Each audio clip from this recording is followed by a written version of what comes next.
बिस्मिल्लाहिर्रहमानिर्रहीम and hello everyone. हम लोग मैन्युफैक्चरिंग का टॉपिक पढ़ रहे थे और लास्ट क्लास में हमने इससे बिल्कुल पहले वाला क्वेश्चन, ये रिचर्ड वाला क्वेश्चन करा था।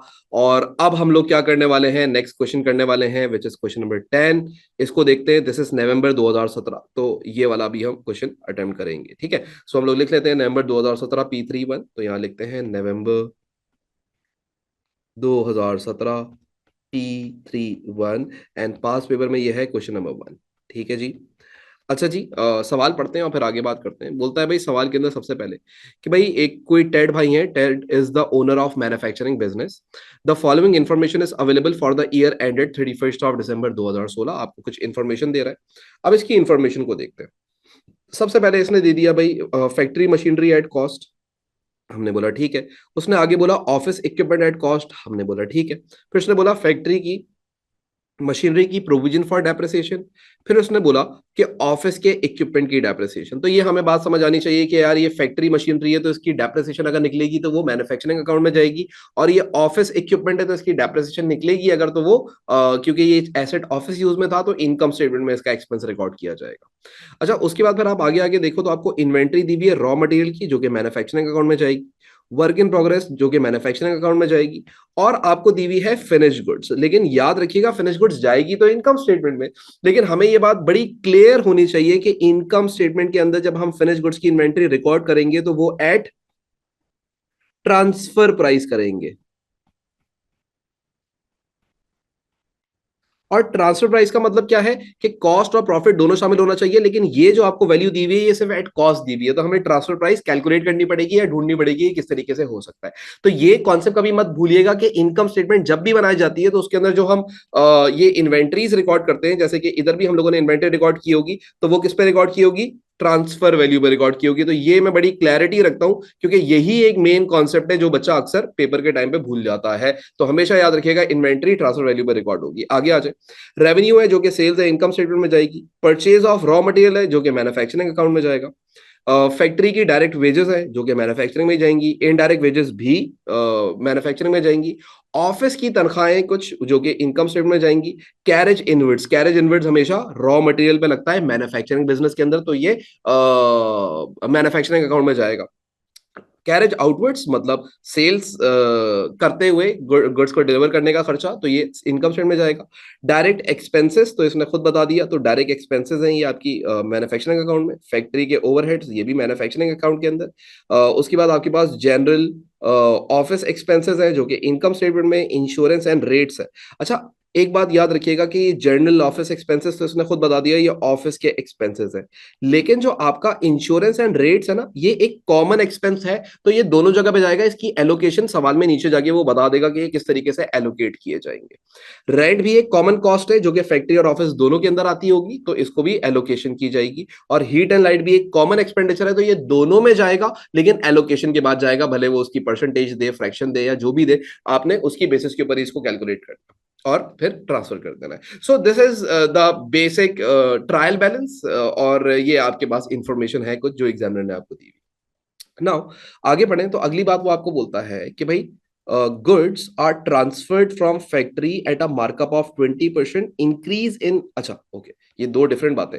बोल रहा है कि भाई आपकी जो फैक्ट्री है ना वो 20% का प्रॉफिट रखती है। ठीक है, यानी कि जो भी कॉस्ट ऑफ प्रोडक्शन आती है इसके पास, उस कॉस्ट ऑफ प्रोडक्शन के अंदर ये 20% का क्या कर लेती है, 20% का प्रॉफिट रखती है। और आगे बोलता है, ये जरा सुनिएगा, increase in provision for unrealised profit at December 2016 was amounting to 515840। ये आपको पता है ये क्या है? देखो, पिछले सवाल के अंदर हम लोगों ने ये कैलकुलेट किया था इंक्रीज या decrease in provision for unrealised profit, याद है? इसकी हमने वर्किंग करी थी और ये कैलकुलेट किया था और फिर यहाँ रिकॉर्ड किया था। इस बार सवाल के अंदर जो अभी हम सवाल कर रहे हैं उसमें पहले से इंक्रीज बताया हुआ है कि तुम्हारा अनरियलाइज प्रॉफिट इंक्रीज कितने से हो गया है, 15840 से, यानी कि ये ऑलरेडी वैल्यू इसने यहाँ पे दी है। तो सर ये डायरेक्टली इतना आसानी क्यों कर दी हमारे लिए? तो हो सकता है कुछ और मिसिंग फिगर करे ना। और वैसे भी ओपनिंग इन्वेंट्री एट आपको क्या दी हुई है, कॉस्ट प्राइस दी हुई है, तो आपने इसकी ट्रांसफर प्राइस निकालनी है। तो यार सबसे पहले ना, अगर हम आगे बढ़ने से पहले हम आपसे ये बोलेंगे यार इन्वेंट्री की कॉस्ट प्राइस कितनी है, तो आप बोलोगे सर इन्वेंट्री की कॉस्ट प्राइस है फिनिश गुड्स की 122,000। मुझे ये बताओ इसके ऊपर कितना प्रॉफिट रखा जाए, कितना परसेंट प्रॉफिट रखा जाए कि ये ट्रांसफर वैल्यू बन जाए। सर 20% प्रॉफिट रखते हैं, तो अगर मैं इसका डायरेक्टली 120% निकाल लूं तो क्या मेरी फिनिश गुड्स की इन्वेंट्री कॉस्ट से किस में कन्वर्ट हो जाएगी? कॉस्ट से कन्वर्ट हो जाएगी 122 ट्रांसफर वैल्यू के अंदर 122,000 मल्टीप्लाई बाय 120%। तो ये आ जाएगा आपके पास यहाँ पे हम लोग रिकॉर्ड भी कर लेते हैं 146,400 का। ये 146,400 क्या है? ट्रांसफर वैल्यू है। और 122,000 क्या है? कॉस्ट प्राइस है। और इन दोनों को जो डिफरेंस होगा वो ओपनिंग इन्वेंटरी के अंदर प्रॉफिट होगा, तो इसको माइनस कर लो अगर 122,000 को, तो तुम्हारे पास आ रहा है ये 24,400। ये तुम्हारा प्रॉफिट आ गया। तो तुम्हें पता लगा ट्रांसफर प्राइस कितनी जाएगी इनकम स्टेटमेंट में, और ओपनिंग इन्वेंटरी के अंदर फिनिश गुड्स की प्रॉफिट कितना शामिल है, और उसकी कॉस्ट कितनी है। ये तीनों इंफॉर्मेशन हमने यहां से निकाली। ठीक है, आगे आ जाओ जरा, अगली चीज वो क्या बोलता है। अच्छा चलो अभी अभी इतनी बात करते हैं, फिर आगे बढ़ते हैं। नंबर 2, इन्वेंट्रीज एट 31 दिसंबर 2016। आपको कुछ इन्वेंट्रीज दे दी हैं। सबसे पहले उसने आपको दे दी रॉ मटेरियल। अच्छा, अब रॉ मटेरियल के बाद इन्होंने आपको वर्क इन प्रोग्रेस भी दिया हुआ है, तो वर्क इन प्रोग्रेस भी मैन्युफैक्चरिंग अकाउंट में जाएगा। और फिर इसने यहाँ पे आपको बोला हुआ है कि यार जो फिनिश गुड्स है, और उसके आगे क्वेश्चन मार्क डाला हुआ है, यानी कि फिनिश गुड्स हमें नहीं पता कि फिनिश गुड्स कितनी है। लेकिन मैं आपको बताऊं, एक ट्रिक है जिससे हम फिनिश गुड्स को निकाल सकते हैं। देखो, अगर मैं तुमसे एक बड़ी सिंपल सी बात करूं, क्या तुम्हें ये बात पता है कि तुमने अभी कैलकुलेट किया प्रोविजन फॉर अनरियलाइज प्रॉफिट का अकाउंट बना के क्लियर करता हूं ये वाली बात, ठीक है। मैं यहाँ पे शॉर्ट करके लिख लेता हूं PUP। मुझे ये बताओ, क्या तुम्हें ये बात पता है कि तुम्हारी जो ओपनिंग इन्वेंट्री है उसके अंदर कितना प्रॉफिट है? तुम बोलोगे हाँ सर मुझे पता है, वो अभी आपने ऊपर कैलकुलेट किया था 244,000। ये सर आपका बैलेंस BD है, यानी कि opening inventory of finish goods में इतना प्रॉफिट है। फिर मुझे बताओ, क्या सवाल में तुम्हें एग्जामिनर ने increase in provision for unrealised profit दिया हुआ है? हाँ सर। तो बेटा ये इनकम स्टेटमेंट की वैल्यू है, इंक्रीज है, तो ये इधर आएगी। कितनी आ जाएगी? 15,480। तो मुझे ये बताओ बैलेंस CD कितना आ जाएगा? सर इन दोनों को ऐड कर लें, बैलेंस CD पता लग जाएगा। तो बैलेंस CD आ कितना रहा है पहले तो ये निकाल लो। 24400 प्लस 15,480, सॉरी 1548 नहीं है, 15,840 है, इसको सही कर लें, ये मेरी हमेशा की आदत। 15,840, ठीक है। तो 15,840 विच मेक्स 40240। ये 40240 क्या है? ये 40240 तुम्हारी क्लोजिंग इन्वेंट्री के अंदर कितना प्रॉफिट है वो पता लग गया तुम्हें। यानी मेरी क्लोजिंग इन्वेंट्री कितनी है फिनिश गुड्स की मुझे ये नहीं पता, लेकिन उसके अंदर प्रॉफिट कितना है, इतना प्रॉफिट है। तो अगर मैं तुमसे ये बोलूं कि यार ये जो है 40240, ये 20% है। ये कितना है? 20% है ऑफ द फिनिश गुड्स। तो इसका अगर मैं तुमसे बोलूं 120% निकाल लो, तो क्या 120% नहीं निकल सकता है इसका? सर निकल जाएगा। तो भाई कैसे निकालोगे? इनटू 120 डिवाइडेड बाय, सॉरी मैंने क्या कर दिया, 40240 इनटू 120 डिवाइडेड बाय 20। तो ये मेरे पास आंसर आ रहा है 241। यहाँ पे हम लोग इसको लिख भी लेते हैं कि ये हमारे पास आंसर आ रहा है 241,440। ये मेरे पास फिनिश गुड्स की क्लोजिंग इन्वेंट्री की ट्रांसफर प्राइस पता लग गई, और वो कितनी पता लग गई? 241,440। बात समझ आई? तो ये हम इस तरीके से क्लोजिंग इन्वेंट्री कैलकुलेट कर सकते थे। तो यहाँ पे एग्जामिनर ने जानना क्या चाहा? उसने ये जानना चाहा कि आप बच्चे को इस बात का मतलब पता है BD बैलेंस और CD बैलेंस का मतलब क्या होता है? हाँ, BD बैलेंस का मतलब ओपनिंग इन्वेंट्री में कितना परसेंट प्रॉफिट है, और CD बैलेंस में कितना प्रॉफिट शामिल है। तो इतना प्रॉफिट ओपनिंग इन्वेंट्री में था फिनिश गुड्स की, और इतना प्रॉफिट क्लोजिंग इन्वेंट्री में था। तो अगर क्लोजिंग इन्वेंट्री में इतना प्रॉफिट है, तो इसका 120% कितना बनेगा? यानी इसमें अगर हम कॉस्ट भी ऐड कर दें, तो प्रॉफिट क्या होता है? कॉस्ट प्लस प्रॉफिट होता है ना। तो अगर हम दोनों को ऐड कर दें तो इक्वल्स टू ये पता लग जाएगी वैल्यू। तो हमें ये वैल्यू पता लग गई, तो हम लोगों ने क्लोजिंग इन्वेंट्री कैलकुलेट भी कर ली फिनिश गुड्स की। इतना सिंपल सा था ये। तो आपको ये प्रोविजन फॉर अनरियलाइज्ड प्रॉफिट का अकाउंट बड़ा परफेक्ट आना चाहिए, दैट इज इट, ठीक है। अच्छा भाई आगे आ जाए। नेक्स्ट एडजस्टमेंट बोलता है non current assets were depreciate 15% per annum using reducing balance method. ठीक है, बोल रहा है जो भी तुम्हारे नॉन करंट एसेट है उनको 15% से RBM से डेप्रिशिएट कर देना। अच्छा, अब अगर हम यहाँ पे डेप्रिसिएशन देखें, इसके अलावा और कोई एडजस्टमेंट नहीं है। तो जो आपके पास नॉन करंट एसेट है वो दो है। एक है आपके पास फैक्ट्री का प्लांट एंड मशीनरी। अब फैक्ट्री का प्लांट मशीनरी 3,30,000 रुपए का है। आपने उसके ऊपर SLM लगाना है या RBM लगाना है? सर इसने बोला हुआ है कि RBM यूज किया जाएगा। तो पहले मैं क्या करूंगा, कॉस्ट में से उसकी प्रोविजन माइनस कर दूंगा, और उसकी जो प्रोविजन है अगर आप वो देखें तो वो है 276,000 की। तो मेरे पास क्या पता लग जाएगी इसकी नेट बुक वैल्यू? तो 3,30,000 माइनस 276,000 विच इज 54,000। तो 54,000 पे मैं कितना परसेंट लगा दूंगा? 15% लगा दूंगा, तो इसकी डेप्रिसिएशन पता लग जाएगी। तो आ जाए इंटू 15% विच इज 8100। तो यहाँ पे इसकी जो डेप्रिसिएशन आ जाएगी वो कितनी आ जाएगी? 8100 आ जाएगी, और ये मैन्युफैक्चरिंग अकाउंट के से चली जाएगी।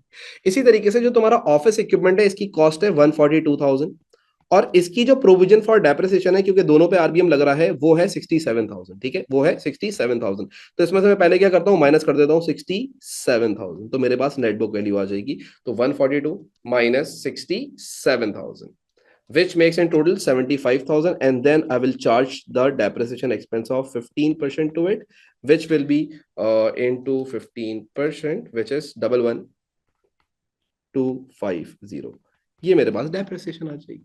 क्लियर? तो ये हम लोगों ने ये एडजस्टमेंट को पढ़ के कैलकुलेट कर लिया। आगे आ जाए जरा। आगे वो बोलता है कि भाई जो आपका रेंट था, ओइंग था 4,000 का, और जो आपकी इंश्योरेंस थी, अब यहाँ पे देखिएगा जो रेंट है वो ओइंग है 4,000 का, 40,000 का। तो भाई इधर आओ, रेंट को पहले एडजस्ट कर लो। 4,40,000 है, इसमें 40,000 पहले तो अक्रूड है, तो ऐड कर लो 40,000 रुपये। तो तुम्हारे पास कितना आ जाएगा? ये 4,80,000 रुपये का रेंट आ जाएगा। ठीक है, और जो तुम्हारी इंश्योरेंस थी वो प्रीपेड थी 6,000 की। तो भाई इंश्योरेंस जो तुम्हें दी हुई है 92,000 की, इसमें से 6,000 माइनस कर दो, तो तुम्हें इंश्योरेंस की वैल्यू पता लग जाएगी। सो 92 माइनस 6 ऐसे इक्वल टू 86,000। तो यहां पे आ जाएगा आपका 86,000। क्लियर हो गई बात? नाउ आगे बढ़े, तो आगे वो बोलता है कि insurance and rate, rent and heat and light are apportion 3/4 of the factory and 1/4 to the general office. ठीक है जी। अब जरा सुनिएगा, यहाँ पे इसने क्या बोला। इसने बोला कि भाई ये जो तुम्हारा इंश्योरेंस और रेट है, ये जो तुम्हारा रेंट और हीट है एंड लाइट है, और ये इन दोनों को तुमने क्या करना है, यानी इन तीनों को, तो भाई insurance, rent, heat and light, इन तीनों को तुमने अपोर्शन करना है 3/4 फैक्ट्री में और 1/4 जनरल एक्सपेंसेस के अंदर। तो इसका मतलब ये हो गया कि भाई इसका 3/4, या चलो आसान कर लेते हैं, इन सबको आपस में ऐड कर लो। इन सबको जब तुम आपस में ऐड करोगे तो कितना आ जाएगा? 86,000 प्लस 480,000 प्लस 178,000। तीनों नजर आ रहे हैं ना तुम्हें यहां से? ठीक है, इन तीनों को मैंने क्या किया, आपस में ऐड कर लिया। इनका टोटल निकाल लो पहले। तो इनका टोटल कितना बन रहा है? 86,000 प्लस 480,000 प्लस 178,000, ये बन रहा है 744,000। तो ये बोल रहा है ये जो 744,000 तुम्हारा टोटल आ रहा है ना, इसमें से तुमने दो काम करने हैं। एक तुमने फैक्ट्री में ट्रांसफर करना है 3/4, और ऑफिस में तुमने ट्रांसफर करना है इसका 1/4। ठीक है, तो फैक्ट्री का पहले निकाल लेते हैं। तो into 3 divide by 4 which is 558,000, and minus 744,000 कर दें, तो ये आपके पास आ रहा है 186,000। तो यहाँ पे ऑफिस में 186,000 चला जाएगा। ठीक है, तो ये इसने आपको बता दिया कि भाई ये किस तरीके से आपने अपोर्शन करने हैं, तो उनकी आपको इसने अपोर्शन बता दी, हम लोगों ने कर लिया। और इसने एक साथ लिख के दिया सबको, तो हमने एक साथ ही कैलकुलेट कर दिया। वरना क्या करते? वरना ये भी कर सकते थे 3/4, 3/4, 3/4, और फिर ऑफिस के लिए 1/4, 1/4, 1/4 ऐसे भी करके कर सकते थे तोड़ के। कोई फर्क नहीं पड़ता, उसने एक साथ बोला तो आप एक साथ कर दो, क्या फर्क पड़ता है इससे। अच्छा भाई, अब आगे आ जाए जरा। वंस हम लोगों ने ये काम कर लिया, अब उसकी फिफ्थ एडजस्टमेंट है, वो बोलता है कि the production for the year December was 80,000 unit. ठीक है, तो दिसंबर में आपने क्या की है? 80,000 यूनिट्स को आप लोगों ने बनाए हैं।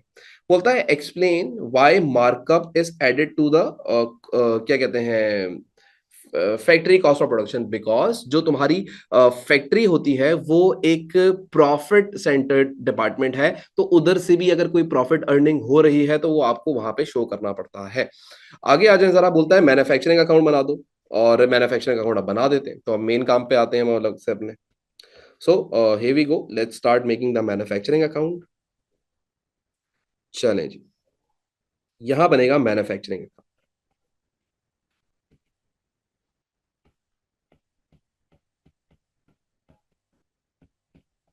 Manufacturing account. Now, while making the manufacturing account, you need to make sure कि भाई आप सबसे पहले तो ओपनिंग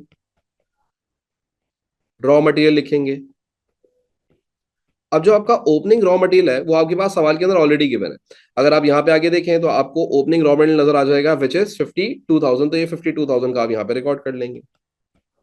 फिर आप लिखोगे purchase of raw material, purchase of raw material. अब जो तुम्हारा रॉ मटेरियल का परचेज है ना, वो भी आपको सवाल के अंदर गिवन था, वो ये रहा कितने का, 484,000 का, तो ये आप अपने पास रिकॉर्ड कर लोगे 484,000। फिर आप इसके अंदर ऐड करोगे कैरेज इनवर्ड्स, क्योंकि ये सामान खरीदा तो इस पे कैरेज इनवर्ड्स भी लगा होगा।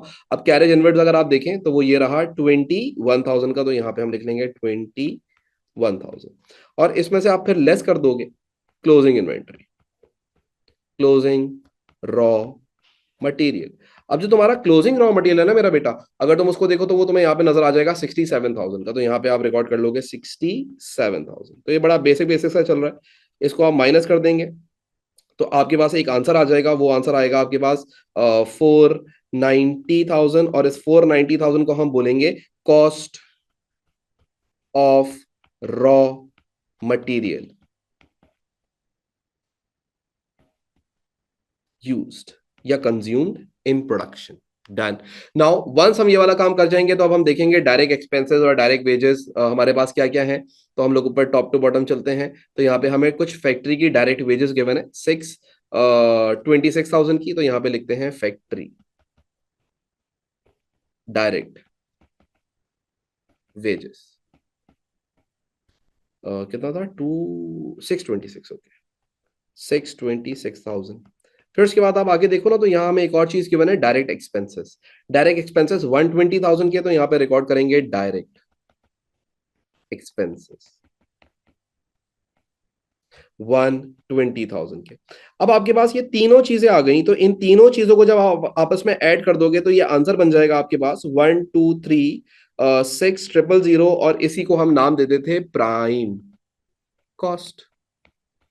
डन। तो आपके पास ये डायरेक्ट मटेरियल आ गया, डायरेक्ट लेबर आ गई और डायरेक्ट एक्सपेंसेस आ गए, तीनों को आपस में ऐड कर लिया, तो तीनों को जैसे ही ऐड करो प्राइम कॉस्ट आ जाती है आपके पास। डन। तो हम लोगों ने ये काम यहां तक कर लिया। अब हम लोग क्या करेंगे, अब हम इसके अंदर ऐड करेंगे फैक्ट्री ओवरहेड्स को, तो यहां लिखेंगे ऐड फैक्ट्री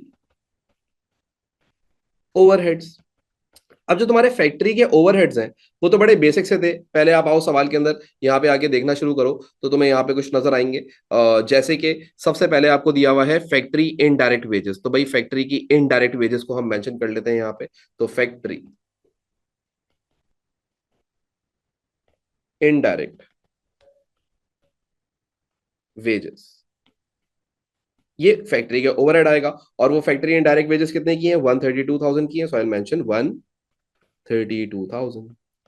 देन हम लोगों ने ऊपर एक डेप्रिसिएशन कैलकुलेट करी थी फैक्ट्री की मशीनरी की 8100 की, तो वो हम डेप्रिसिएशन भी रिकॉर्ड कर लेंगे 8100 की। तो ये हमारे पास यहाँ पे आ जाएगी 8100 की डेप्रिसिएशन, 8100 की डेप्रिसिएशन ऑन इक्विपमेंट या प्लांट एंड इक्विपमेंट, जो भी था वो आप पूरा लिखेंगे। अच्छा भाई, फैक्ट्री मशीनरी थी वैसे ये। अच्छा भाई, फिर उसके बाद आप आगे आ जाएं, तो हमारे पास ये वर्क इन प्रोग्रेस है, और हमारे पास फैक्ट्री ओवरहेड्स के नाम से हमें गिवन है 510,900 के, तो यहाँ हम लिखेंगे फैक्ट्री ओवरहेड्स के नाम से गिवन है 510, कितना था बेटा, 510,900। अब आप पता है क्या करोगे, 510,900 के अंदर आप ऐड कर दोगे जो आपने अभी हीटिंग लाइटिंग इंश्योरेंस और रेंट को जो आपने कैलकुलेट किया था 558,000, तो वो इसके अंदर आप ऐड कर दो 558,000। तो इसका टोटल निकाल लेते हैं कितना बन रहा है, अभी पता लग जाएगा।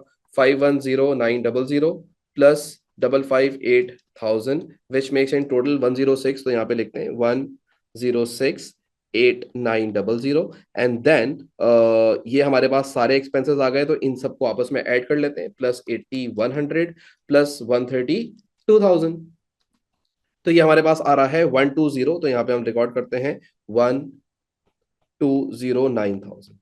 ठीक है। और ये 120,900 में से आप माइनस वो ऐड कर दोगे इसके अंदर प्राइम कॉस्ट को, तो प्राइम कॉस्ट आपके पास थी, मैंने इधर ये रेड से लिख दिया, गलती करी मैंने, माइनस क्यों करेंगे, प्लस ही होगा ना। तो प्लस करेंगे 120,900, ठीक है। और इन दोनों को आपस में ऐड कर दो, प्लस 123,600। तो ये हमारे पास आ रहा है 244,5,000। अक्सर मैं कहता हूं कि भाई इसका कोई नाम नहीं दो, लेकिन कभी कभी बच्चे बोलते हैं सर अगर कोई नाम देना हो तो क्या दें। तो अगर इसको जबरदस्ती कोई नाम देना हो प्राइम कॉस्ट को और फैक्ट्री ओवरहेड्स को ऐड करके, तो आप बोल सकते हो इसको मैन्युफैक्चरिंग कॉस्ट। अब ये मैन्युफैक्चरिंग कॉस्ट निकालने के बाद आप वर्क इन प्रोग्रेस की एडजस्टमेंट्स करेंगे पहले तो अब आ जाए वर्क इन प्रोग्रेस की एडजस्टमेंट्स करते हैं। तो ये आपका आधे से ज्यादा जो आपका मैन्युफैक्चरिंग अकाउंट है वो कंप्लीट हो गया। नाउ हम लोग नेक्स्ट पेज पे चलते हैं और नेक्स्ट पेज पे हम इसको आगे कंटिन्यू करेंगे। तो यहां तक आप मेरे साथ साथ ही चला करेंगे, कभी भी आप रुकेंगे नहीं। तो ये आपका जो काम था अभी तक हम लोगों ने करा, वो हम लोग यहाँ तक बना चुके और अब हम आगे बढ़ने वाले हैं। तो अब हम यहाँ पे क्या करेंगे, इतना इसको खोलते हैं, यहाँ पे हम लिखेंगे एड। WIP शॉर्ट फॉर्म मत यूज कीजिएगा, ओपनिंग।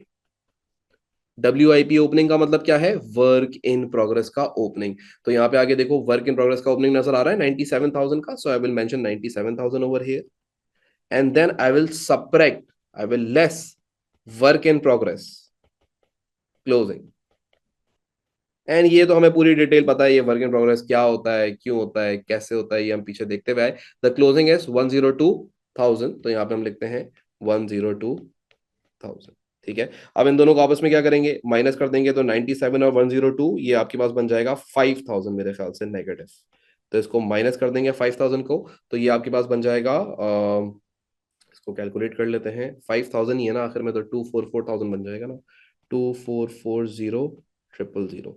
ये आपके पास आएगी cost of production. And then what you will do, you will add factory profit to it. Add factory profit. The factory profit was 244,000,000 was 20% in the question, right? उसने यही बोला हुआ था फैक्ट्री कितना परसेंट प्रॉफिट रखती है, 20% का profit रखती है, 20% का मार्कअप रखती है। तो ये 20% आ जाएगा। तो भाई इसका निकाल लेते हैं, माइनस पहले 5,000 करें इसमें से, फिर इसका निकालने 20% विच इज 488। यहाँ पे हम लोग लिख भी लेते हैं इसको 488,000,000, right. And then I will add both of these things, तो मेरे पास फाइनल आंसर आ जाएगा transfer value.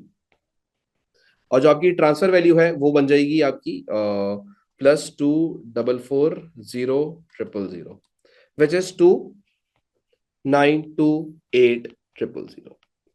That's it. This is your manufacturing account। ये आपने एक कंप्लीट पूरा एक मैन्युफैक्चरिंग अकाउंट बनाया। और यहाँ पे जितनी हम लोगों ने बात करी, ये सारी वही बातें हैं जो प्रीवियस हर क्वेश्चन में होती हुई आई हैं। कोई भी नई बात नहीं हो रही है हम लोगों ने, लेकिन फिर भी मेजरली हम प्रैक्टिस करते हैं, तो बहुत सारे क्वेश्चंस करते हैं ताकि अगर किसी के लेक्चर के दौरान अगर कोई कंफ्यूजन रह गई तो वो आगे जाके भी क्लियर हो सके, एक ही जगह पे ना ही सारी चीजें रहे इसकी। सो ये हम लोगों ने बना लिया। Now the next step is to make the we need to prepare the trading section of income statement. ठीक है, तो बोल रहा है सिर्फ ट्रेडिंग सेक्शन बना के दे दो, यानी कि नॉर्मल इनकम स्टेटमेंट का ट्रेडिंग सेक्शन तक का मतलब क्या है, the income statement till the gross profit. ठीक है, so what I will do, मैं यहाँ पे इसको बनाता हूँ अब इनकम स्टेटमेंट को। ट्रेडिंग सेक्शन का मतलब आप सब लोगों को क्लियर होना चाहिए that what is the actual meaning of trading section. The trading section means the thing which will start from sales and and with the gross profit thing. ठीक है, अच्छा अब हम यहाँ पे बनाते हैं income statement. Income statement, income statement में अब अगेन दोबारा से क्विकली दिमाग के अंदर बैठाते रहिएगा। We will start with the revenue and the revenue was already given in the question if you see. तो अब हम लोगों ने ब्लू वाले पार्ट पे आ चुके हैं, तो हम ब्लू वाले पार्ट में रेवेन्यूज आपको मिल जाएगा 426 नहीं 4268। ठीक है, 4,268,000। ठीक है जी, उसके बाद आगे आ जाए। कोई सेल रिटर्न वगैरह नहीं थी, ठीक है, तो अब ये ऐसे ही रहेगा। अब हम यहाँ पे लिखेंगे हेडिंग कॉस्ट ऑफ सेल्स, यानी कि सेल्स करने की कॉस्ट। सबसे पहले यहाँ पे अगेन ओपनिंग इन्वेंट्री लिखेंगे। ओपनिंग इन्वेंट्री किसकी, finished goods की। and do remember that opening inventory of finished goods and the closing inventory of finished goods in the income statement are recorded at transfer price। so the cost was 122,000, यहाँ पे आपको नजर आ रही है। the cost was 120,000, we had already calculated it, but मैं एक दफा और रिवीजन के लिए आपको करवा देता हूँ। the cost was 122,000 and the profit was 20%, तो भाई मैंने इसके ऊपर अगर 20% ऐड करना है तो मैं डायरेक्टली 120% लगा दूंगा, तो ये एडेड वैल्यू आ जाएगी. So which we have already calculated 146,400. 146,400. Now हम यहां पे रिकॉर्ड करेंगे transfer value. The transfer value is, ये हम लोग अभी ऊपर कैलकुलेट करके आ चुके. It was 292,800, so I will record 292,800 over here. तो यहाँ पे रिकॉर्ड कर लेते हैं 292,800. And then what we will do, और इसके अलावा यहाँ पे कॉस्ट ऑफ सेल्स रेट और कुछ भी नहीं था, कोई और चीजें परचेज वगैरह नहीं हुई हैं, तो आप यहाँ पे करोगे less closing inventory. Again, while recording the closing inventory of finished goods, we knew that we don't know the closing inventory at first. ठीक है, हमें नहीं पता था कि closing inventory of finished goods कितनी है. सो हम लोगों ने एक चालाकी करी कि हमने provision for unrealised profit account से पहले ओपनिंग प्रॉफिट रिकॉर्ड किया, ओपनिंग इन्वेंट्री का प्रॉफिट इंक्रीज रिकॉर्ड किया, तो हमें ये पता लग गया था कि हमारी क्लोजिंग इन्वेंट्री में कितना प्रॉफिट है. तो दैट वाज 40240. तो हमने बोला 40240, ये क्लोजिंग इन्वेंट्री का प्रॉफिट है. यानी जो भी क्लोजिंग इन्वेंट्री की वैल्यू होगी ना, उस टोटल वैल्यू का ये 20% है. ये उस टोटल वैल्यू का कितना है? 20% है. तो टोटल वैल्यू बनेगी कितनी? टोटल वैल्यू का मतलब the transfer value. The transfer value is 100% cost and 20% profit. तो ओवरऑल मिला के कितनी बन जाएगी? 120%. तो मैंने इसको क्या किया? Multiply by 120 divided by 20. So I got the answer and the answer was 2. ये रहा आपके पास, इधर भी आ गया था, इधर भी आ गया था, 24144. ठीक है, तो यहाँ लिखो 24144 एंड डबल जीरो, नहीं सिंगल जीरो. सो यहाँ पे हम एक सिंगल जीरो डाल देंगे. डन. और इसको हम आपस में एडलेस कर लेते हैं, और एडलेस करने के बाद हमारे पास कॉस्ट ऑफ सेल्स आ जाएगी. The value of cost of sales will be 2832960, and we will subtract it, we will get the gross profit. The gross profit value will be gross profit. The value for gross profit, जब आप इन दोनों को आपस में minus कर लोगे, ये दोनों जब आपस में सपरेट हो जाएंगे, so the value of gross profit will be 14, इसको इधर लिख लेते हैं, 1435,040. ये आपका ग्रॉस प्रॉफिट आ जाएगा. इसने तो बोला था ग्रॉस प्रॉफिट तक निकाल दो, लेकिन हम थोड़ा सा एक स्टेप आगे जाते हैं, और एक स्टेप आगे जाते हुए हमें ये बात पता है कि हमें अगर और आगे बढ़ना होता तो हम इसके अंदर ऐड करते हैं फैक्ट्री प्रॉफिट को. फैक्ट्री प्रॉफिट ऐड हो जाता, and the factory profit was already calculated, which was 488,000. तो यहाँ पे आप इसको 488,000 को ऐड कर दोगे, और इसमें से लेस कर दोगे इंक्रीज इन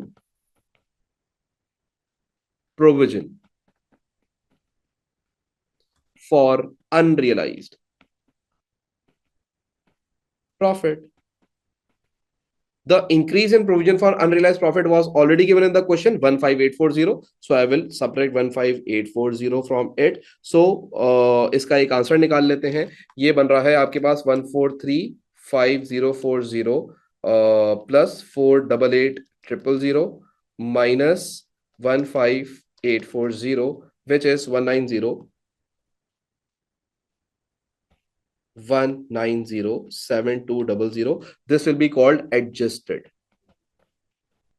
gross profit. इसके बाद बाकी आगे नॉर्मल है.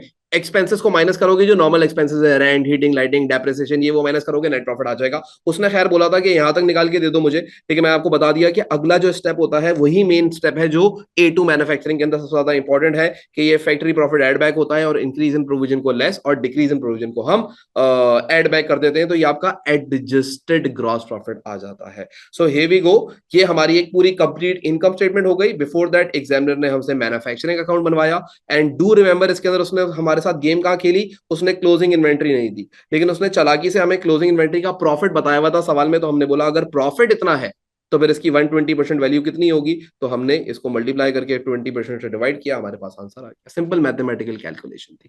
ठीक है. सो ये हमारा जो एक काम था वो भी कंप्लीट हो गया. अब आगे बढ़ते हैं सवाल के अंदर, आगे देखते हैं आगे वो क्या बोलता है. बोलता है प्रिपेयर, अब जरा सुनिएगा अगला पार्ट. बोलता है prepare extract from the statement of financial position, show the value of finished goods inventory at December 2016. बोल रहा है कि तुम्हारी जो क्लोजिंग इन्वेंट्री है ना, वो बैलेंस शीट में कितनी वैल्यू शो होगी. Always do remember one thing, The main thing is that whenever you record closing inventory of finished goods in the balance sheet, we always recorded at cost price. At cost price, क्योंकि balance sheet के अंदर जब भी inventory record होगी या तो cost या NRV पे रिकॉर्ड होती है, प्रॉफिट वाली इन्वेंटरी कभी भी रिकॉर्ड नहीं कर सकते। ये बात हमें ऑलरेडी भी पता है, हम लोग अपनी जो स्टार्टिंग के लेक्चर्स थे उसमें ये बात करके भी आए थे। सो इफ आई से कि यार ये जो तुम्हारे पास वैल्यू है, ये कॉस्ट प्लस प्रॉफिट दोनों है ना, ये कॉस्ट प्लस प्रॉफिट दोनों है ना, और इसके अंदर प्रॉफिट कितना शामिल है सर, इतना प्रॉफिट शामिल है। तो अगर मैं तुमसे बोलूं कि यार 241440 में से सिर्फ प्रॉफिट माइनस कर दो 40240, तो तुम्हारे पास इन्वेंट्री की कॉस्ट पता लग जाएगी, और वो तुम बैलेंस शीट में रिकॉर्ड करोगे तो 241440 minus 40240 which makes in total, ये हमारे पास जो आंसर आ रहा है वो आ रहा है 201200 का। दैट इज राइट, बिल्कुल बच्चों वाला काम। ऐसा ही है ना, मेक सेंस ना। ये इन्वेंट्री है प्रॉफिट और कॉस्ट मिला के, इसमें प्रॉफिट कितना है वो हमें ऑलरेडी पता था, तो हमने कॉस्ट में से प्रॉफिट माइनस कर दिया, तो हमें पता लग गया कि भाई हमारी कॉस्ट कितनी है, वो कॉस्ट हम बैलेंस शीट के अंदर रिकॉर्ड कर देंगे। आगे आ जाए अगले पार्ट में। बोलता है इन February 2017 Ted was approached by an existing customer for an extra order of 5000। ठीक है जी भाई, टेड के पास एक नया वो एक एग्जिस्टिंग कस्टमर आया और उसने बोला कि यार मुझे 5000 एक्स्ट्रा यूनिट्स चाहिए। The budgeted production of 2017 was already set to a maximum production capacity. बोल रहा है कि 2017 के अंदर आपने भी अपनी मैक्सिमम प्रोडक्शन कैपेसिटी रखी हुई है, यानी कि इससे ज्यादा आप यूनिट्स नहीं बना सकते। और अगर आप देखो तो आपने 80,000 यूनिट्स बनाए। कितने बनाए? 80,000 यूनिट, और this is your maximum capacity. आगे वो बोलता है Ted considered whether or not to source the extra 5,000 unit from an external supplier from at a cost of 28 per unit। भाई टेड ये सोच रहा है कि यार देखो, मैं तो 80,000 है, मैं 85 यूनिट नहीं बना सकता, मेरी 80,000 की कैपेसिटी है, ये 5,000 ज्यादा यूनिट मांगने आ गया। क्या मैं ये 5,000 यूनिट बाहर किसी बंदे से $28 पे लेके इसको दे दूं या नहीं दे दूं? तो अब आपको एडवाइस करनी है टेड को, उसको ये करना चाहिए या नहीं करना चाहिए। देखो सबसे पहली बात, आप ये देखो कि यार आप जब एक यूनिट बनाते हो तो आपको वो एक यूनिट कितने का पड़ता है, तो आपको वो एक यूनिट यहाँ पे देखो, ये है 244, इतनी कॉस्ट आती है ना आपके पास, 2440,000। अगर मैं इसको 80,000 से डिवाइड कर दूं तो क्या मुझे ये पता लग जाएगा मेरा एक यूनिट का कॉस्ट कितना है? तो भाई 2440,000 डिवाइडेड बाय 80,000, तो मेरे पास जो आंसर आ रहा है वो आंसर आ रहा है 30.5 समथिंग। ठीक है, यानी कि मेरे पास 30.5, यानी मैं जब एक यूनिट बनाता हूं तो मुझे वो 30.5 का पड़ रहा है, और बाहर एक सप्लायर है जो जिससे मैं 5,000 एक्स्ट्रा यूनिट ले सकता हूं, कितने पे? $28 पे। अब आप ये तो देखोगे कि हाँ आपको उसको बेच के फायदा तो हो जाएगा, इससे सप्लायर से उठा के फायदा तो हो जाएगा, तो आप उसको बोल सकते हो कि देखो यार, as right now the capacity is 100%। ठीक है, कैपेसिटी जो यूटिलाइज हो रही है वो 100% हो रही है, so Ted has no chance to make any extra 5,000 units. But हमें ये नजर आ रहा है that the supplier is giving it for only $28, जिसके अंदर टेड को एक प्रॉफिट भी होगा अगर ये 5,000 यूनिट खरीद के अपने क्लाइंट को दे दे। लेकिन मसला ये हो सकता है कि वो जो प्रोडक्ट ये अपने सप्लायर से लेगा टेड, और वो अपने कस्टमर को देगा, तो हो सकता है कि वो खराब क्वालिटी प्रोडक्ट हो, और खराब क्वालिटी प्रोडक्ट देने की वजह से हो सकता है कि वो परमानेंटली अपने कस्टमर को ही लूज कर जाए। दूसरी बात, उसकी डिपेंडेंसी होगी अपने सप्लायर पे, ताकि ताकि वो टाइमली डिलीवर होता है या नहीं होता। तो बहुत सारे ऐसे एस्पेक्ट्स होंगे जो टेड के कंट्रोल में नहीं होंगे, for example the timely delivery, for example the quality of a product. But फायदे क्या है? फायदे ये है कि जो आपका एग्जिस्टिंग कस्टमर है वो रिटेन कर जाएगा। ठीक है, और फ्यूचर के अंदर आप अपनी कैपेसिटी बढ़ा के उसको अपने पास से प्रोडक्शन करके दे सकते हो, बट राइट नाउ आप उसको रोकने के लिए फिलहाल ये काम कर सकते हैं। तो आपने उसके कुछ फायदे भी बता दिए और कुछ नुकसान भी बता दिए। दैट इज इट, यहाँ पे आपकी बात खत्म हो जाती है और आपको इसके मार्क्स मिल जाएंगे। So this was the whole question जो अभी हम लोगों ने आज की क्लास के अंदर करा, एंड आई होप कि ये वाला क्वेश्चन भी आप लोगों को बिल्कुल क्लियर हो गया होगा, इसके अंदर भी अब कुछ नहीं बचा होगा। ठीक है।